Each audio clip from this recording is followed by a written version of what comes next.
Ustina Jennifer Bhuya. My first book fiction hoy to aru love story hoy thriller ase.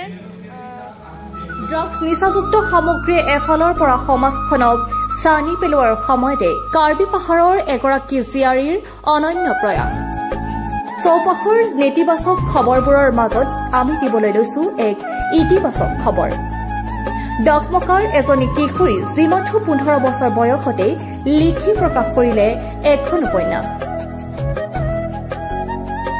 Karbi Anglong স্বায়ত্তশাসিত পৰিষদৰ মুখ্য কাৰ্যবাহী সদস্য তুলিৰাম ৰংহাঙে আনুষ্ঠানিকভাৱে গ্ৰন্থখন উন্মোচন কৰে ডকমকাত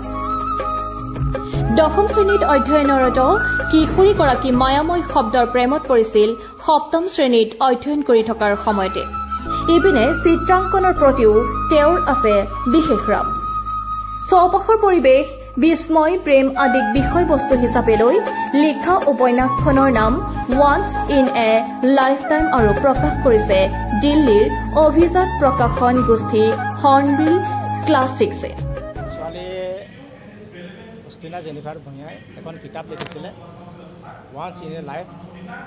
এই কিতাপখন আজি উন্মোচন কৰিলে আমাৰ কাৰ্বি আংলং অট'নমাছ কাউন্সিলৰ অনাৰেবল CM ছাৰে আৰু লগতে তেখেতে উন্মোচন কৰি তেখেতক আশীৰ্বাদ এটা দিলে যাতে ভৱিষ্যতে আৰু এনেধৰণৰ কিতাপ লিখি পেলাই মানৱ কল্যাণৰ অৰ্থে যাতে কাম কৰি আগবাঢ়ি যাব পাৰে তাৰ কাৰণে আশীৰ্বাদ দিছে একচুৱেলি গোটেই বিশ্বব্যাপী যেতিয়া কোভিড চলি আছিলে পিৰিয়ডটো সেই সময়ত তাই স্কুল কলেজ নাছিলে সেই সময়ত সকলোৱে ঘৰতে আবদ্ধ হৈ আছিলে সেই সময়ত তাই এখন কিতাপ লিখা আৰম্ভ কৰিছিলে তেতিয়া মই অকণমান দেখা পাইছিলোঁ তাই লিখি থকা তেতিয়া মই তেওঁক কৈছিলোঁ যে তুমি লিখি যোৱা যিহেতু এতিয়া ঘৰতে বহি থাকিব লগা হৈছে গতিকে সময়খিনি তুমি কিতাপখন লেখাটোৱে মনোনিৱেশ কৰা তেনেকৈ কৈছিলোঁ আৰু আজি সেইখন কিতাপ দিল্লীৰ পৰা প্ৰকাশিত কৰিছে হৰ্নবিল ক্লাছিকে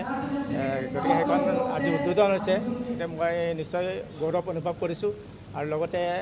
তাইৰ ভৱিষ্যত যাতে উজ্জ্বল হয় মানৱ কল্যাণৰ অৰ্থে যাতে তেওঁ কাম কৰি যাব পাৰে তাৰ সুনাগৰিক হয় সেইটোহে মই বিচাৰিছোঁ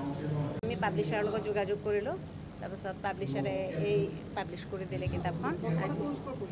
তাই ডকমকা ক্ৰিজজ্যোতি ইংলিছ মিডিয়াম হাইস্কুলত পঢ়ে তাই ক্লাছ 10ত পঢ়ি আছে হয় ক্লাছ 10ত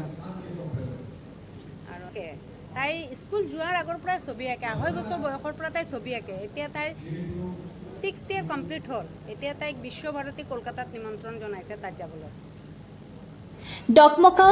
ক্ৰাইষ্টজ্যোতি ইংলিছ হাইস্কুলৰ দশম শ্ৰেণীৰ ছাত্ৰী আস্তিনা জেনিফাৰ ভূঞাৰ এই যাত্ৰা অব্যাহত থাকক আমিও জনালো শুভকামনা নিউজ ডেস্ক ৰিপৰ্ট জেনেট লাইভ